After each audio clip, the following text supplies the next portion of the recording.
الحمدللہ رب العالمین والصلاة والسلام علی سید الانبیاء والمرسلین اما بعد فاعوذ باللہ من الشیطان الرجیم بسم اللہ الرحمن الرحیم وقرن فی بیوتکن صدق اللہ العظیم، اور اپنے گھروں میں ٹھہری رہو۔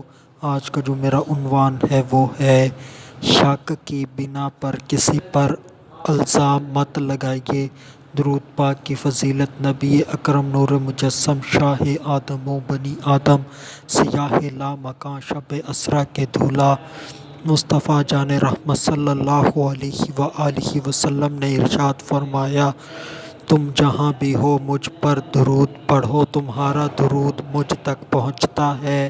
صلو علی الحبیب صلی اللہ تعالی علی محمد صلی اللہ علیہ وآلہ وسلم پڑھیے، الصلاۃ والسلام علیک یا رسول اللہ وعلی آلک واصحابک یا حبیب اللہ۔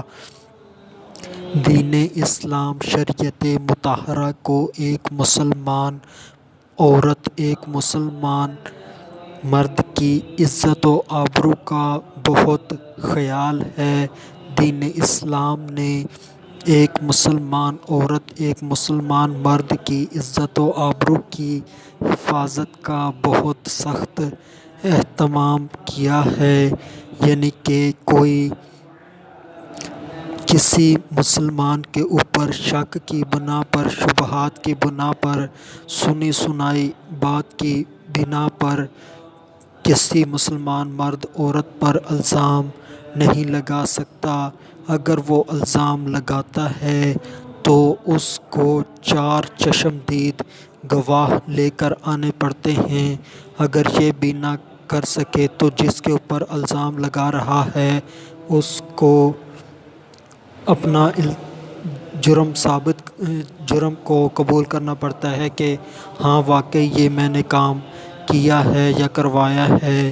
جیسے کہ ایک مسلمان ہے، چاہے مرد ہو یا عورت ہو، آزاد ہو، بالغ ہو، عاقل ہو، اگر اس کے اوپر کوئی الزام لگائے کہ اس مرد یا عورت نے زنا کیا یا کروایا ہے تو اس الزام لگانے والے کے خلاف اسلامی عدالت میں قانونی کارروائی ہو سکتی ہے، اور اگر الزام تو پھر قاضی یعنی کہ جج اس سے گواہ مانگے گا۔ اگر وہ 4 چشمدید گواہ نہیں لا سکے گا تو اس کو 80 کوڑے سزا ملے گی۔ دوسرا یہ ہو سکتا ہے کہ جس کے اوپر الزام لگائے وہ اپنا جرم قبول کر لے، حالانکہ اس نے وہ کام کیا ہی نہیں ہوتا، اس کے اوپر خواہ تہمت لگائی جا رہی ہوتی ہے۔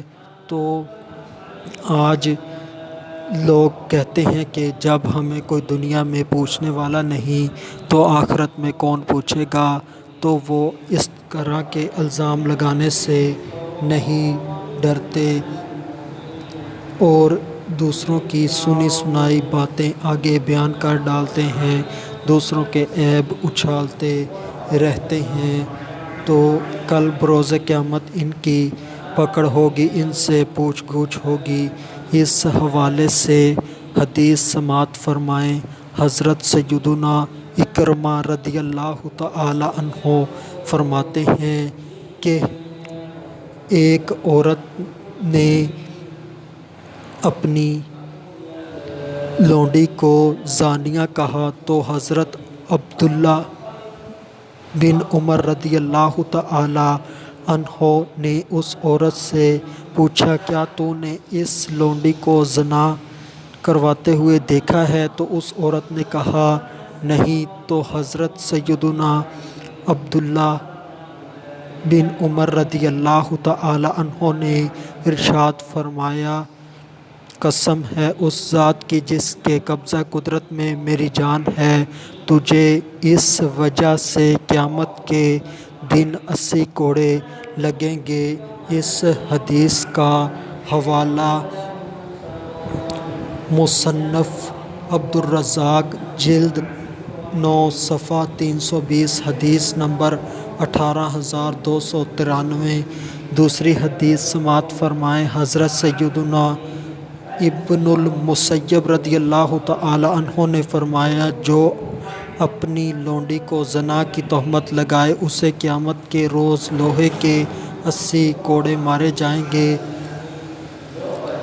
اور اس کا حوالہ بھی وہی ہے اور حدیث نمبر ہے 18290 اور 292۔